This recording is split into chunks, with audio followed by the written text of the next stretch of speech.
आपका। आप देख रहे हैं 3 की बात। मैं हूं आपके साथ अदिति मिश्रा। बुलेटिन में आज बात करेंगे यूपी में 2022 में होने वाले विधानसभा चुनाव के रण की, जिसके लिए यूपी में तीसरा मोर्चा बनता दिख रहा है। पहले सुभासपा अध्यक्ष ओपी राजभर ने एआईएमआईएम के चीफ ओवैसी से मुलाकात की और गठबंधन का ऐलान किया, और अब शिवपाल से मुलाकात करके भागीदारी संकल्प मोर्चा में शामिल होने की अपील की है। साथ ही बात होगी विकास दुबे के 50,000 इनाम वाले भाई की, जिस पर प्रशासन का शिकंजा अब कसता जा रहा है। खबरें और भी हैं, लेकिन इससे पहले देख लीजिए देश दुनिया की 50 बड़ी खबरें बुलेट 50 में। सीएम योगी आज महिलाओं को देंगे बड़ी सौगात। 445 करोड़ रुपए सीधे खाते में होगा ट्रांसफर। महिलाओं से करेंगे सीधा संवाद। आज शाम 6 बजे योगी कैबिनेट की बैठक। शाम 6:30 बजे मंत्रियों से मुलाकात करेंगे सीएम। यूपी प्रभारी राधा मोहन सिंह भी मौजूद हैं। बीएसपी सुप्रीमो मायावती ने बीजेपी पर साधा निशाना। बोली, जेवर एयरपोर्ट मेरी सरकार का मॉडल। बीजेपी सरकार अपनी पीठ थपथपा रही है। पीएम मोदी ने मध्य प्रदेश के किसानों से किया संवाद। नए कृषि कानून के बताए फायदे। कहा, किसानों को लेकर राजनीति कर रहा विपक्ष।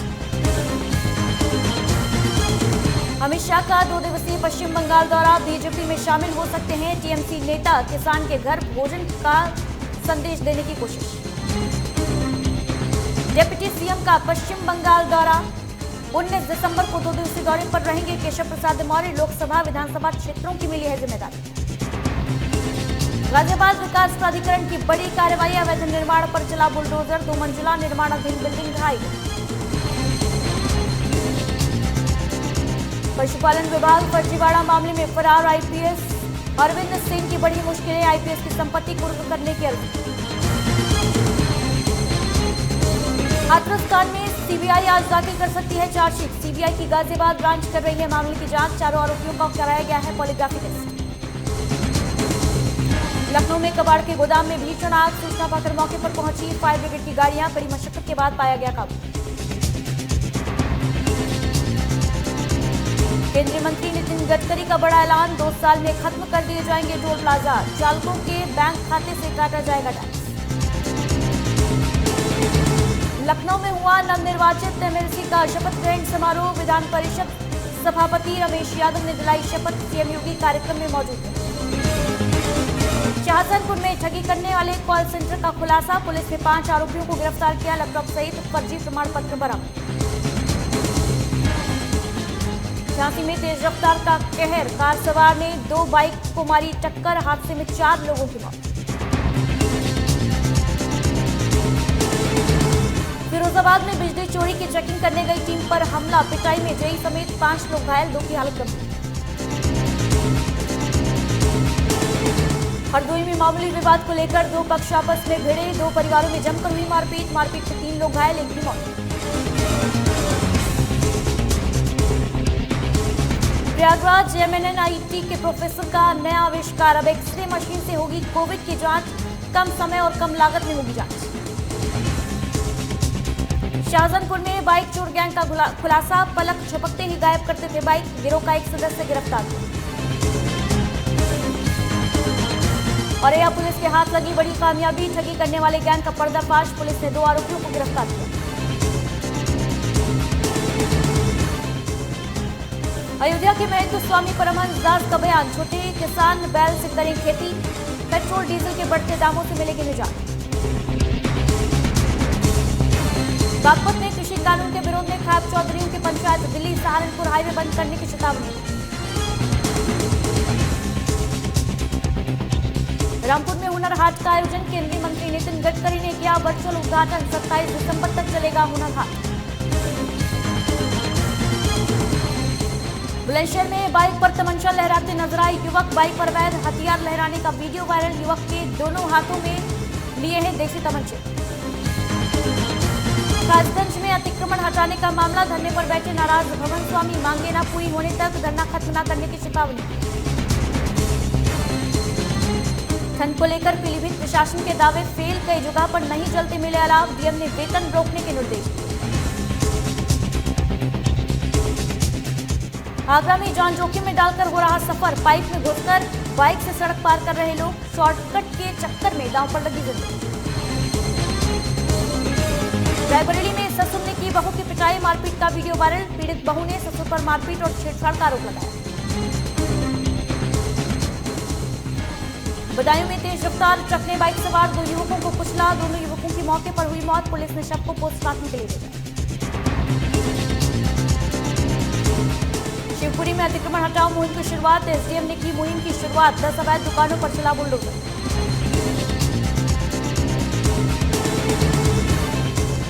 देश में कोरोना के 22,889 नए केस आए सामने। 24 घंटे में 338 लोगों की मौत। देश में सक्रिय मामलों की संख्या 3 लाख के पार। उत्तराखंड में फिर बढ़ी कोरोना की रफ्तार। 24 घंटे में 620 नए संक्रमित मिले। 9 लोगों की मौत। हरिद्वार में वेब सीरीज आश्रम का विरोध। संत समाज ने किया प्रदर्शन। कहा संतों को किया जा रहा बदनाम। हरिद्वार में किन्नर अखाड़े ने किया गंगा पूजन। अखाड़ा परिषद पर उठाए सवाल। कुंभ में किन्नर अखाड़ा करेगा गंगा स्नान। काशीपुर के ज्ञानार्थी मीडिया कॉलेज ने बढ़ाए कदम। अब कॉलेज में होगी सीएस की पढ़ाई। छात्रों को नहीं जाना पड़ेगा वहां। मसूरी के सेंट्रल मेथोडिस्ट चर्च में फसाड लाइट लगाने का विरोध। पादरी ने रुकवाया काम। कहा पहले चर्च के भवन की मरम्मत। उत्तराखंड के सोमेश ने साइकिल से नापा भारत। 47 दिन में माड़ा से कन्याकुमारी तक का सफर तय किया। हिमालय को स्वच्छ रखने की अपील। देहरादून में पुलिस को बड़ी कामयाबी। ईश्वरन डकैती कांड का मुख्य आरोपी गिरफ्तार। 1 साल से फरार चल रहा था। मसूरी में शिक्षकों और कर्मचारियों का हल्ला बोल। अम्ब्रेला एक्ट के विरोध में प्रदर्शन। काली पट्टी बांधकर विरोध किया।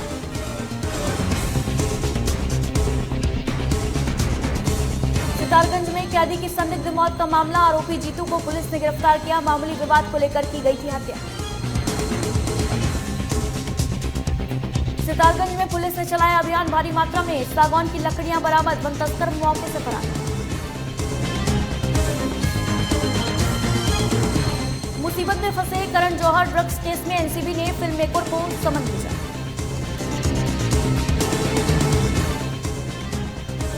सारा अली खान का हुआ बड़ा नुकसान। ड्रग्स केस में नाम आने की वजह से एक्ट्रेस के हाथ से फिसली। हीरो पर भी। अजय देवगन की क्राइम कॉमेडी फिल्म वेले में नजर आएंगे करण देओल और अभय देओल। फैंस कर रहे फिल्म का बेसब्री से इंतजार। उर्मिला मातोंडकर का हैक इंस्टाग्राम अकाउंट हुआ रिकवर। एक्ट्रेस ने मुंबई पुलिस को कहा थैंक यू।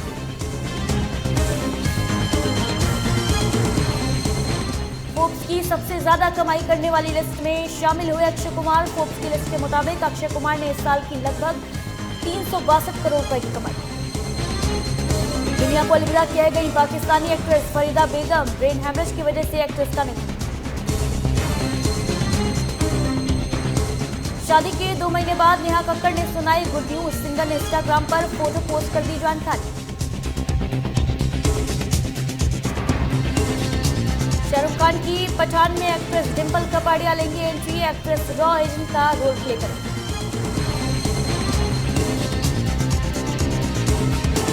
मेजर का फर्स्ट लुक आया सामने। शहीद संदीप उन्नीकृष्णन के जीवन पर आधारित फिल्म। प्राइम वीडियो पर सैफ अली खान की वेब सीरीज तांडव का टीजर रिलीज हुआ। अली अब्बास जफर ने किया वेब सीरीज का निर्देशन।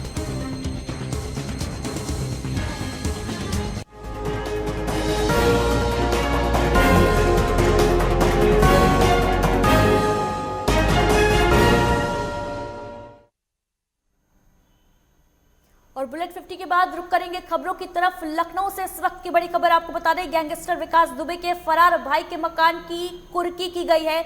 दीप प्रकाश दुबे के घर की कुर्की की गई है। 50,000 का इनामी आपको बता दें दीप प्रकाश दुबे। और नोटिस के बाद दीप प्रकाश के घर की कुर्की की गई है। दीप प्रकाश की लाइसेंसी बंदूक के साथ विकास दुबे पकड़ा गया था। बिकरू कांड के बाद से फरार चल रहा है दीप प्रकाश और अब बड़ी कार्रवाई प्रशासन की देखने को मिल रही है। कृष्णा नगर में दीप प्रकाश का मकान है जिसे प्रशासन ने कुर्क कर लिया है। तस्वीरें आपके सामने हैं। भारी संख्या में पुलिस फोर्स यहां पर मौजूद है। प्रशासन के अधिकारी मौजूद हैं। कुर्की की कार्रवाई चल रही है। इस वक्त की बड़ी खबर लखनऊ से आपको बता रहे हैं। बिकरू कांड से जुड़ी ये अपडेट आपको बता रहे हैं। विकास दुबे के भाई दीप प्रकाश दुबे के घर की कुर्की की गई है। 50,000 का इनामी है दीप प्रकाश दुबे और बिकरू कांड के बाद से लगातार फरार चल रहा है।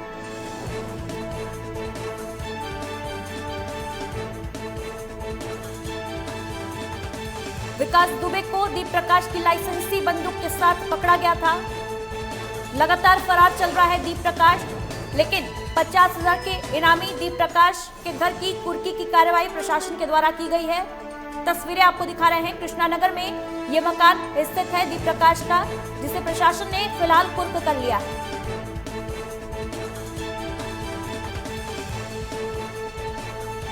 K528 इंद्रलोक लखनऊ, ये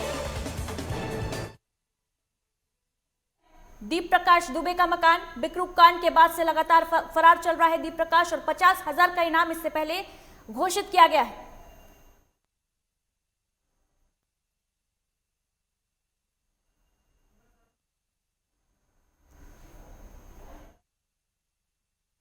शिवा हमारे सहयोगी इस पूरी खबर पर हमारे साथ ताजा अपडेट के साथ लाइव जुड़ रहे हैं। शिवा, बिकरू कांड से जुड़ी ये नई अपडेट सामने आ रही है। लगातार प्रशासन जो है वो कार्रवाई कर रहा है और अब विकास दुबे के भाई दीप प्रकाश के घर की कुर्की की गई है। लगातार फरार चल रहा है दीप प्रकाश, क्या कुछ अपडेट आपके पास है शिवा?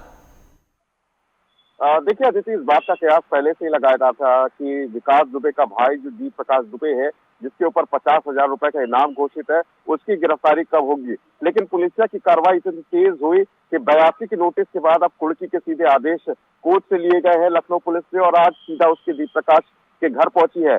कृष्णानगर स्थित दीपलोक कॉलोनी में उसका घर है, जहां पर विकास दुबे ने संपत्ति से उसके अपने भाई के घर को बनवाया था। और जब विकास दुबे का एनकाउंटर हुआ, उसके बाद से दीप प्रकाश दुबे की जब कुंडली खंगाली गई तो एक ये भी मामला सामने आया कि उसने एक व्यापारी को डरा धमका कर न सिर्फ कार ली थी, बल्कि कई उससे एक्सटॉर्शन का मनी भी लिया था।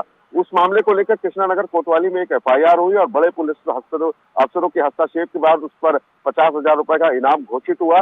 दीप प्रकाश दुबे लगातार फरार चल रहा था और उसी के बाद ये कहा जा रहा था कि दीप प्रकाश दुबे की गिरफ्तारी बहुत ज्यादा पुलिस के लिए अहम मानी जा रही है। फिलहाल अब कुर्की की कार्रवाई होगी। अगर कुर्की के बाद भी अगर किसी तरीके की प्रतिक्रिया दीप प्रकाश दुबे उस दीपू की तरफ से नहीं आती है या उसके परिवार की तरफ से नहीं आती है, तो आगे उसकी संपत्ति की नीलामी की कार्रवाई की जाएगी। लेकिन लखनऊ पुलिस का इस सबसे बड़ा कदम है विकास दुबे, गैंगस्टर विकास दुबे की एनकाउंटर के बाद से कि उसके भाई के ऊपर भी जो मुकदमा था, जो गिरफ्तारी के लिए जो तलवार थी, उस पर पुलिस ने आगे की कार्रवाई करते हुए ये 83 की कार्रवाई की गई है, जो कुर्की की कार्रवाई की गई है। फिलहाल कृष्णानगर पुलिस के साथ साथ तमाम पुलिस के बड़े अफसर उसके घर पर मौजूद है। उसके घर का पूरा सामान निकालवा करके पुलिस कस्टडी में लिया जाएगा, जहां उसको पुलिस लाइन ले जाया जाएगा और उस घर को सीज किया जाएगा। फिलहाल दीप प्रकाश दुबे की तलाश उत्तर प्रदेश की पुलिस लगातार कर रही है और संभावित उसके अलग अलग ठिकानों पर छापेमारी की जा रही है। लेकिन शिवा देखिए, बिकरू कांड को कई महीने बीत चुके हैं, दीप प्रकाश अभी भी पुलिस की गिरफ्त से काफी दूर है। कहीं ना कहीं भले ही प्रशासन ये कार्रवाई कर रहा है कुर्की की, लेकिन बड़े सवालिया निशान यहाँ भी खड़े हो रहे हैं कि आखिर इतने महीने बीतने के बावजूद दीप प्रकाश को पुलिस क्यों नहीं गिरफ्तार कर पा रही है, कोई सुराग नहीं लग पाया उसका। देखिए अदिति, इस बात के लिए पुलिस अफसरों से जब पूछा गया तो उनका कहना गया कि दीप प्रकाश दुबे और दीपू बार बार अपने मोबाइल फोन बदल रहा है, लिहाजा उसके मोबाइल फोन बदलने की वजह से उसका लोकेशन बहुत ज्यादा ट्रैक नहीं हो पा रहा है। पुलिस की हर संभव कोशिश रहती है कि किसी भी अपराधी और जिसके ऊपर खास तौर से 50,000 रुपए का इनाम हो, उसको पुलिस जल्दी पकड़ने का प्रयास करती है। ऐसे में 2 बार पुलिस को ऐसा मौका भी मिला कि उसके पास तक पुलिस होकर के आ गई, लेकिन ऐसा था कि दीप प्रकाश दुबे वहां पर नहीं मिला और पुलिस से चकमा देकर भाग गया। ऐसे में तमाम सवाल भी खड़े हुए थे पुलिस विभाग की ओर कि क्या ऐसा हो सकता है कि पुलिस विभाग के कोई अंदर खामे का आदमी उसकी मदद कर रहा हो, उसकी लोकेशन जब पुलिस टीम तक पहुंचती हो तो क्या बता देता हो। लेकिन ये बात बहुत ज्यादा पुख्ता नहीं हो पाई, लिहाजा अभी भी पुलिस की जो टीमें हैं जो अलग अलग इलाकों में दबिश दे रही है, अलग अलग जिलों में या संभावित ठिकानों पे, या उनके रिश्तेदार हैं या उनके रिश्तेदार के जो कॉन्टैक्ट नंबर है उनको सर्विलांस पे भी लगाया गया है। तो पुलिस का हर संभव प्रयास है कि आने वाले समय में दीप प्रकाश दुबे की जल्द से जल्द गिरफ्तारी हो, लेकिन कानूनी प्रक्रिया के तहत जो आज 83 की जो कुर्की की कार्रवाई की जा रही है, ये पुलिस महकमे लेके बहुत अहम है। बिल्कुल, तमाम जानकारी के लिए बहुत बहुत शुक्रिया आपका शिवा। 2022 में होने वाले विधानसभा चुनाव के पहले उत्तर प्रदेश में राजनीतिक हलचल तेज हो गई है। अजदुद्दीन ओवैसी की AIMIM और आपकी एंट्री के बाद लखनऊ में सुहेल देव भारतीय समाज पार्टी के अध्यक्ष, OP राजभर ने प्रगतिशील समाजवादी पार्टी के राष्ट्रीय अध्यक्ष शिवपाल सिंह यादव से मुलाकात की। दोनों नेताओं के बीच करीब 1 घंटे तक मुलाकात चली है और आपको बताते चले कि ओवैसी के मिलने के बाद ओम प्रकाश राजभर के शिवपाल से मिलने के कई सियासी समीकरण निकाले जा रहे हैं। बताया जा रहा है कि भागीदारी संकल्प मोर्चे में शिवपाल को हिस्सा बनाने के लिए ओम प्रकाश राजभर ने ये मुलाकात की है और पहले भी राजभर और शिवपाल कई बार मुलाकात कर चुके हैं। इसके बाद से कयास ये भी लगाए जाने लगे हैं कि उत्तर प्रदेश में नया तीसरा मोर्चा बन रहा है। प्रसपा के राष्ट्रीय अध्यक्ष शिवपाल सिंह यादव 21 दिसंबर को मेरठ के सिवाल खास विधानसभा क्षेत्र में रैली करेंगे और इसके बाद 23 दिसंबर को इटावा के हैवरा ब्लॉक में चौधरी चरण सिंह के जन्मदिवस पर एक कार्यक्रम में हिस्सा लेंगे। इसके बाद 24 दिसंबर से गांव-गांव की पदयात्रा में शामिल होंगे, जो कि अगले 6 महीने तक चलेगी।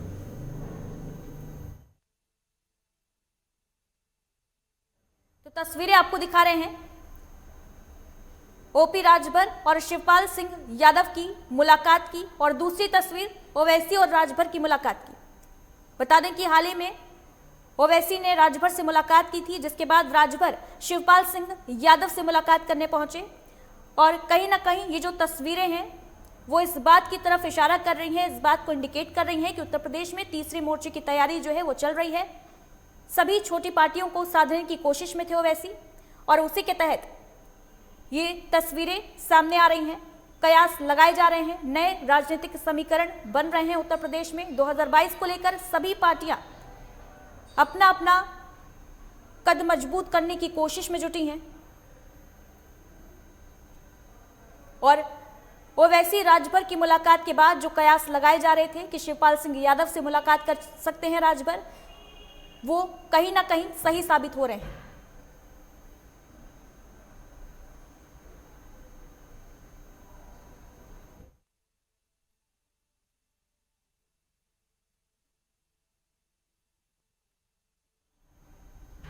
तो तस्वीर आपको दिखा रहे हैं सुभासपा अध्यक्ष ओपी राजभर शिवपाल सिंह यादव से मुलाकात करने पहुंचे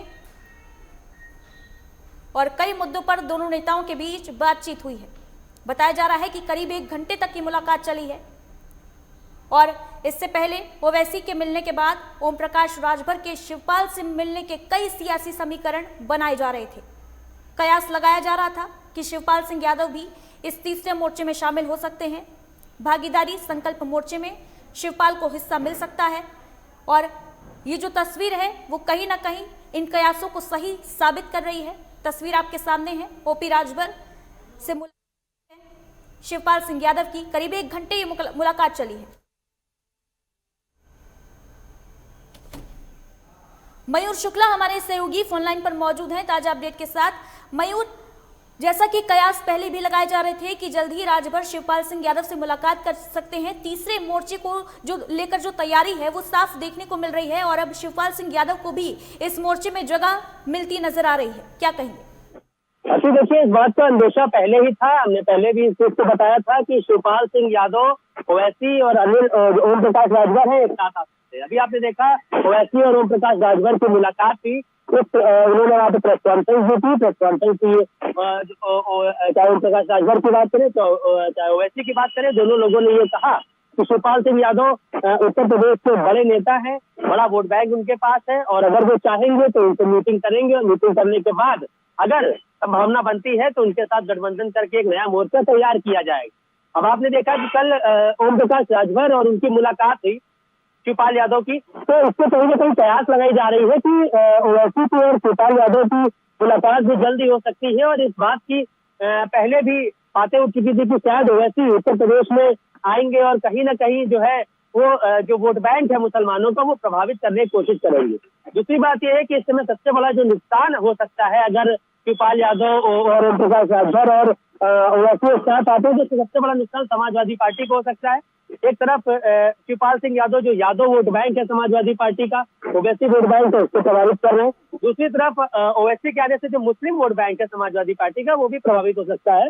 तो इनके गठबंधन से भारतीय जनता पार्टी को नुकसान होता तो बहुत ज्यादा नजर नहीं आ रहा है, उल्टा समाजवादी पार्टी को नुकसान हो सकता है। और अब कयास ये लगाया जा रहा है कि कब ओवैसी और इनकी मुलाकात होगी और भी जो छोटे नेता हैं, छोटी पार्टियां हैं, वो भी शिवपाल सिंह यादव के साथ आ सकती है। हमने एक्सक्लूसिव इंटरव्यू भी शिवपाल सिंह यादव को किया था, उनसे ये सवाल पूछा कि 2022 चुनाव में शिवपाल सिंह यादव को क्या भूमिका रहेगी, वो कहाँ खड़े नजर आएंगे। तो उन्होंने साफ तौर पे कहा था किसी भी सरकार बने, कोई भी नतीजा हो, हम सरकार में रहेंगे। तो देखिए मंशा साफ है, शिवपाल सिंह यादव ने साफ तौर पर यह कह दिया कि जिसकी भी सरकार बनने वाली है, कोई पार्टी जीत रही है तो वो उनके साथ चले जाएंगे, गठबंधन कर लेंगे और सरकार में मजबूती से अपना दावा पेश करेंगे। अदिति, मयूर, कहीं ना कहीं ये इस ओर भी इशारा कर रहा है कि 2022 के जो चुनाव होंगे उसमें ये जो छोटी पार्टियों का गठबंधन है वो तय करेगा कि किंग कौन बनेगा।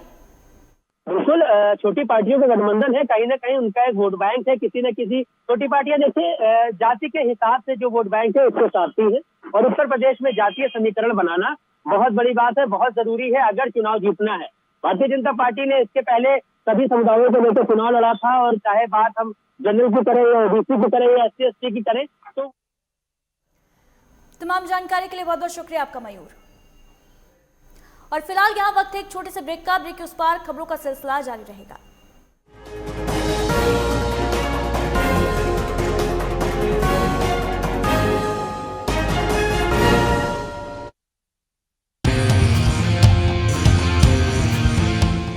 मंजिलें हों चाहे जितने, पर राह सबकी एक। डॉक्टर CV रमन यूनिवर्सिटी, करगी रोड, कोटा, बिलासपुर। सब कुछ आजमाया और तब मैंने माना कि सिर्फ सच्ची सहेली ही है महिलाओं के उन मुश्किल दिनों की हर समस्या, जैसे कठिन दर्द, अनियमितता, खून की कमी, थकान व कमजोरी जैसी सभी प्रॉब्लम्स के लिए नंबर 1 औषधि एवं टॉनिक।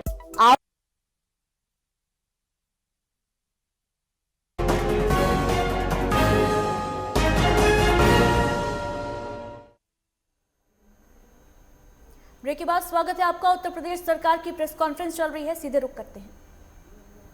कुंटल मक्का की भी खरीद है, मक्का की भी खरीद बदस्तूर चल रही है। मक्का के 108 सेंटर बनाए गए हैं, इसी प्रकार धान खरीद के 4300 सेंटर बनाए गए हैं। इन सभी केंद्रों के माध्यम से धान व मक्का खरीद का कार्यक्रम बड़ी तेजी से चल रहा है। माननीय मुख्यमंत्री जी स्वयं इसकी समीक्षा कर रहे हैं तथा उन्होंने ये सभी प्रदेश के किसानों को आश्वासन भी देने को बताया गया है कि किसी भी किसान का धान न्यूनतम समर्थन मूल्य पर खरीदा जाएगा। सभी धान क्रय केंद्रों पर सख्ती की गई है, उनसे निर्देश दिया गया है कि किसी भी किसान का धान वापस न जाने पाए, उनका धान न्यूनतम समर्थन मूल्य पर खरीदा जाए। और जिलाधिकारियों को निर्देश दिए गए हैं कि वे स्वयं तथा अपने अपने अधीनस्थ अधिकारियों के माध्यम से इन क्रय केंद्रों का निरंतर अनुश्रवण करते रहें, इंस्पेक्शन कराते रहें, निरीक्षण कराते रहें तथा कहीं पर भी किसानों को कठिनाई नहीं आनी चाहिए और उनको उनका न्यूनतम समर्थन मूल्य पर उनका धान और मक्का और मूंगफली, ये तीनों उनकी जो वर्तमान में फसलें हैं उनको खरीदा जाना चाहिए। मैंने जैसे पहले बताया, प्रदेश सरकार किसानों के लिए के हित में काम कर रही है तथा पिछले 3.5 वर्षों में लगभग 1,12,000 करोड़ रुपए का गन्ना मूल्य भुगतान किसानों के खाते में किया गया है। लगभग 60,000 करोड़ रुपए का भुगतान उनसे धान और गेहूं क्रय के क्रम में किया गया है।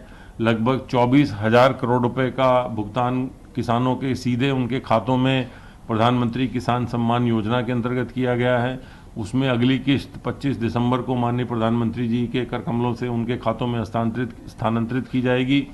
इस प्रकार पिछले 3.5 वर्षों में किसानों के खातों में लगभग 2.5 लाख करोड़ रुपए की धनराशि राज्य सरकार द्वारा विभिन्न मदों में उनकी, चाहे फसल के क्रय में हो, गन्ना मूल्य भुगतान में हो, किसान सम्मान निधि से हो, फसल बीमा योजना से हो, उनके जो उपकरण जो उन्हें विभिन्न उपकरण अनुदान पे दिए जा रहे हैं उनसे संबंधित हो, तो सभी को मिला के कुल लगभग 2.5 लाख करोड़ रुपए की धनराशि किसानों के खातों में हस्तांतरित की गई है। इस प्रकार ये राज्य सरकार की तरफ से किसानों को आश्वासन है कि किसानों का किसी प्रकार से उनका उत्पीड़न नहीं होने दिया जाएगा, न्यूनतम समर्थन मूल्य जारी रहेगा, उनकी फसलों का क्रय रहेगा तथा सरकार प्रत्येक ऐसे कार्यक्रमों में किसानों का ध्यान रखेगी। धन्यवाद।